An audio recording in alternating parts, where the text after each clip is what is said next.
बिस्मिल्लाहिर्रहमानिर्रहीम। नाज़रीन अस्सलाम वालेकुम। आज है 18 अक्टूबर साल 2019 और दिन है आज जुम्मतुल मुबारक का। ये आप आज के दिन की दूसरी वीडियो है। आप देख रहे हैं साबिर शाकिर यूट्यूब चैनल। और एक हम रिक्वेस्ट भी करेंगे कि अगर आपने सब्सक्राइब नहीं किया तो इस चैनल को सब्सक्राइब कर रहे हैं। और दूसरा ये कि सबसे पहले आप लाइक के बटन पे हाथ रखिएगा उंगली से, तो लाइक कीजिए इस वीडियो को और एक बेल आइकॉन है उसको ओके करें ताकि हमारी जो यूट्यूब वीडियोज़ हैं, ताज़ा तरीन ख़बरें हैं, अपडेट्स हैं, ये आप तक पहुंचती रहें, आपको इन्फॉर्मेशन मिलती रहे। तो आज क्या हुआ जनाब, आपको पता है चीफ़ जस्टिस आसिफ सईद खोसा साहब ने गॉड फादर कहा था और अज़मत सईद शेख साहब, जस्टिस अज़मत सईद शेख साहब ने कहा था सिसिलियन माफिया से तशबीह दी थी। और मेरा ख़्याल है कि दोनों जज साहिबान ने बड़े सोच समझ के और तजर्बे की बुनियाद पे ये बात की थी, महज इल्ज़ाम नहीं लगाया था। क्योंकि वाक़तन ये है कि इस मुल्क को सिसिलियन माफिया ने कंट्रोल किया हुआ है। और आपने देखा होगा कि अरशद मलिक जज साहब अदालत, उनका ऑडियो वीडियो स्कैंडल आया, किस तरीके से सारी गुफ्तगू रिकॉर्ड की गई, वो एक ऐसे लगता है जैसे फ़िल्मी सीन है। फिर वो अरशद मलिक साहब सऊदी अरब में हुसैन नवाज़ से मुलाकातें कर रहे हैं और फिर बताया जा रहा है कि जाती उम्रा पे भी हुआ है, नवाज़ शरीफ साहब से मिला है। ये सारा कुछ ऐसे लगता है जैसे ये फ़िल्मों में तो हमने सुना था कि जेलों में बैठ के, कैदी हो के, हवालात में बैठ के, मुल्क से बाहर बैठ के एक माफिया की तरह सारी चीज़ें चलाई जाती हैं, लेकिन ये वाक़तन हो रहा है। अरशद मलिक साहब का एक ऑडियो वीडियो स्कैंडल आपने देख लिया है, वो आ चुका है।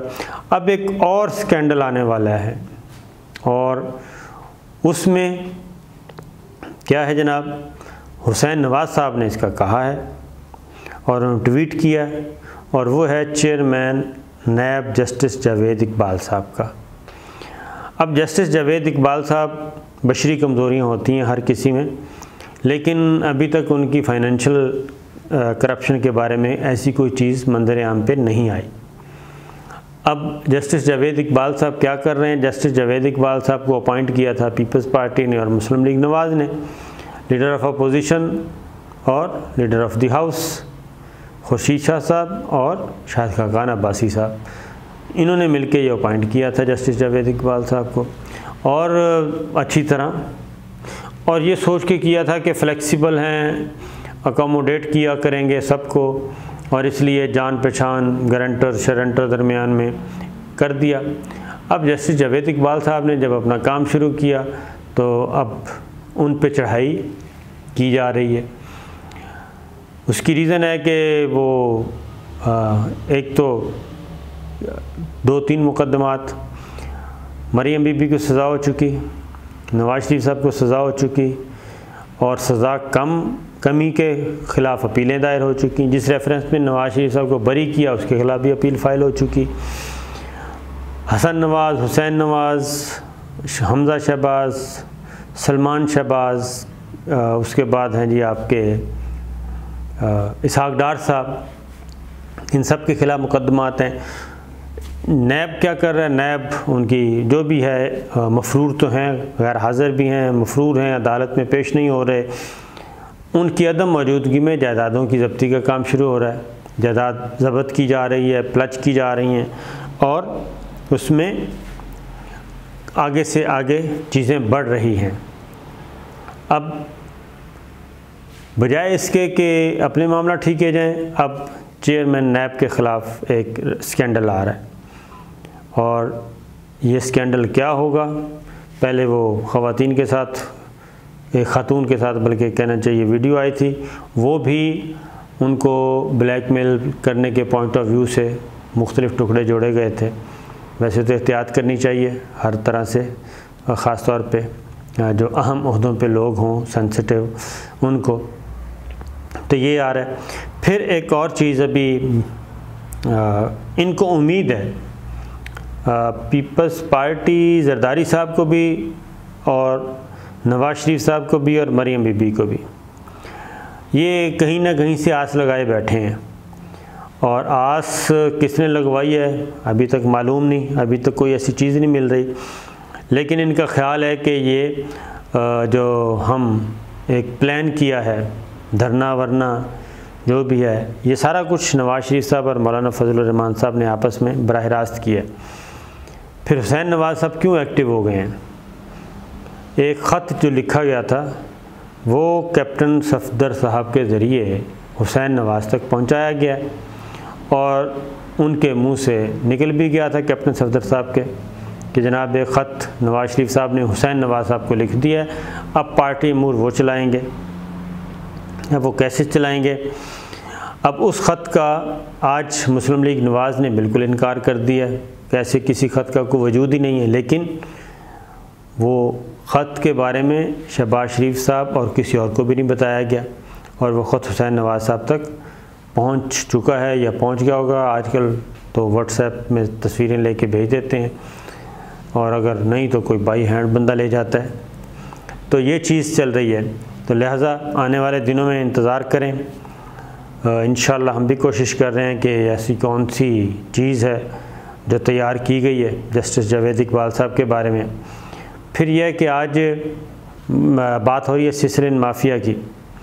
आज एफबीआर के बारे में सुप्रीम कोर्ट के सीनियर मोस्ट जज हैं गुलजार साहब, उन्होंने बड़ी बात ख़तरनाक तस्वीर कशी की है।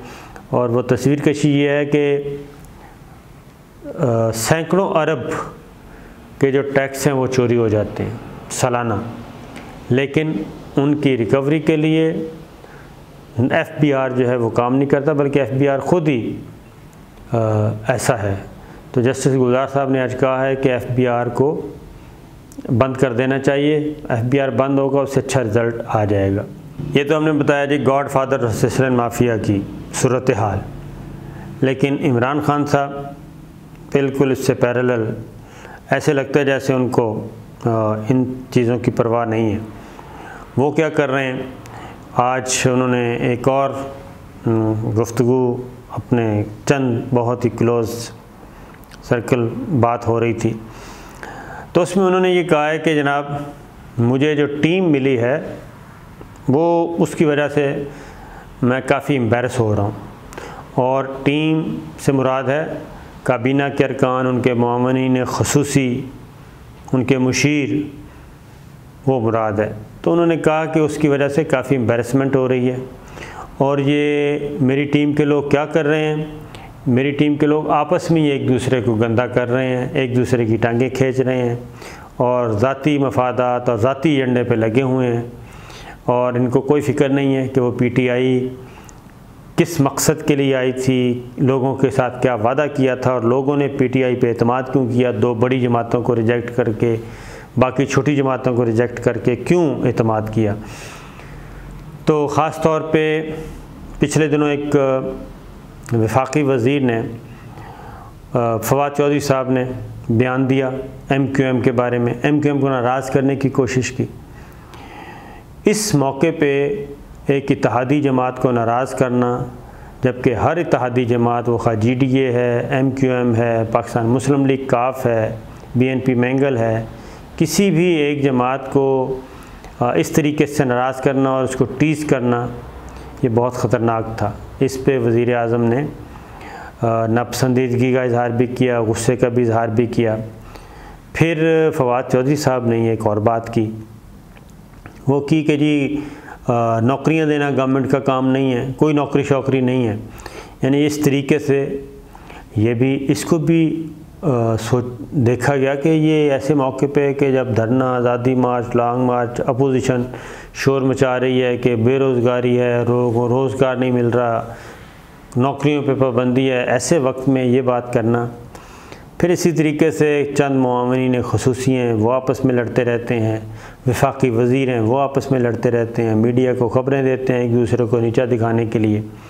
तो इमरान खान साहब इस पे काफ़ी नाला थे और अब वो अपनी टीम को वाक़तन, वो पहले भी वापस UNGA से वापस आना था तो उन्होंने ये करना था, लेकिन आज उन्होंने एक मीटिंग में भी इस बात का इजहार कर दिया, बंद कमरे का इजलास था, कि वो कुछ चेंजेस लाना चाह रहे हैं और उसमें असद उमर साहब को एक मरकज़ी किरदार मिलने वाला है।